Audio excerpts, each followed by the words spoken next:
یہ پنجاب کا وزیر اعلیٰ 6 مہینے پہلے اپنی مرضی کے مولویوں اور پیروں کو اس نے بلایا اور بلا کر کہا میں ان کے نام نہیں لیتا، قوم جن کو جوتے مار رہی ہے وہی ہے، جن کو سلطان الہند کی بارگاہ میں تھپڑ پڑ گیا، ہاں اپنے آپ کو شیخ الاسلام کہنے والا، تو میں نے کہا جن کی نگاہ سے 90 لاکھ لوگ کلمہ پڑے، جب تو ان کے دربار میں حاضری کے لیے جا رہا تھا تو بتا تیرے سر پر تھپڑ کس نے مروایا؟ تیری دینی خدمات تو ادھر قبول ہو گئی، سلطان الہند بھی برداشت نہ کر سکے کہ ایسا ذلیل کمینہ اور ایسا بے غیرت کائنات کا جو ڈنگر ڈاکٹر کا بیٹا ہو اور سائیکل پر بیٹھ کر لا کالج پڑھانے جاتا تھا، حضور کے عشق کے نام لے لے کر اربوں روپے کمائے، اور جب حضور کی عزت کی باری آئی تو پھر انگریزوں کے ہاتھوں جا کر بک گیا اور وہاں کی نیشنلٹیاں لے کر بیٹھ گیا، تو سلطان الہند نے کہا ذلیل تو میری بارگاہ میں آ رہا ہے تو میری بارگاہ میں تواضع تیری ایسے ہوگی۔ یہ قوم یہ خود فیصلہ اللہ کی طرف سے ہو جائیں گے۔ تو یہ 6 مہینے پہلے یہ پنجاب کا وزیر اعلیٰ یہ اپنے مرضی کے مولوی اور پیر بلا کر جو ایک چائے کی پیالی پر بکنے والے تھے ان کو بلا کر اس نے کہا کہ اگر ممتاز قادری کو ہم نے پھانسی دے دی تو کیا قوم اس کو شہید تو نہیں کہے گی؟ یہ اس نے ان سے پوچھا،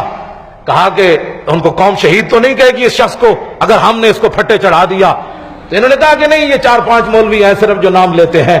ممتاز قادری کے ساتھ تو کوئی بھی نہیں کھڑا ہوا، قوم بھی ممتاز قادری کے ساتھ نہیں ہے، یہ 4-5 مولوی ہیں جو سستی شہرت کے لیے ممتاز قادری کا نام لیتے ہیں،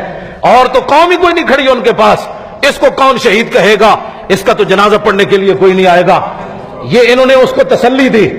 اور انہوں نے یقین دہانی کرائی، اور قوم ان کے نام سامنے آ جائیں گے جنہوں نے وہاں جا کر باتیں کی، اور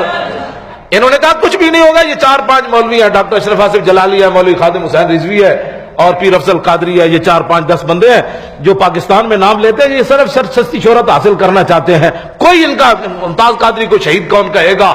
لیکن جیسے وہ بغیرت تھے، جیسے پوچھنے والا بغیرت تھا، ان کو پتہ نہیں تھا کہ یہ کچھ ہو جانا ہے، یہ کچھ ہو جانا ہے۔ پھر اب ان سے پوچھو کہ مسجد نبوی شریف میں چلو یہ ہم 4 مولوی تو صرف پاکستان میں باتیں کرتے تھے نا، یہ پاکستان میں ہم تقریریں کرتے تھے، مدینہ منورہ میں تو میں نہیں گیا، ہم تو وہاں نہیں کھڑے تھے، نہ ہم نے کسی کو وہاں سبق پڑھایا ہوا تھا۔ اب ان سے پوچھو کہ مدینہ منورہ میں جہاں سانس لینا بھی بے ادبی ہے، وہاں ممتاز قادری زندہ باد کے نعرے کس نے لگوائے؟ اب تم سارے یہود و نصارہ کے ایجنٹ، سارے دین کے دشمن سر جوڑ کے بیٹھو، یہ 4 مولوی تو نام لینے والے نہیں تھے، یہ کروڑوں دنیا ممتاز قادری کے جنازے میں کیوں آئی؟ ان کو کس نے بلایا؟ یہ 4-5 تو نہیں تھے، جس طرح تمہیں تسلی دی جاتی رہی کہ یہ 4-5 مولوی ہیں، یہ شور مچاتے ہیں، یہ تو کوئی نام اس کا لینے والا نہیں ہوگا، تم اس کو پھٹے لگا دو۔ تو اب بتاؤ ممتاز قادری کا اجمیر شریف کے اندر طاہر القادری کو تھپڑ کس نے مروایا؟ جو ممتاز قادری کو قاتل کہتا تھا، جو ممتاز قادری کو قاتل کہتا تھا، اس والی ہندوستان پہ دربار پر طاہر القادری کی پگڑی کس نے اتروائی؟ ہم تو نہیں گئے وہاں، ہم نے تو تقریر بھی وہاں نہیں کی، تو یہ سارا کچھ کس لیے ہوا کہ محمد سے وفا تو نے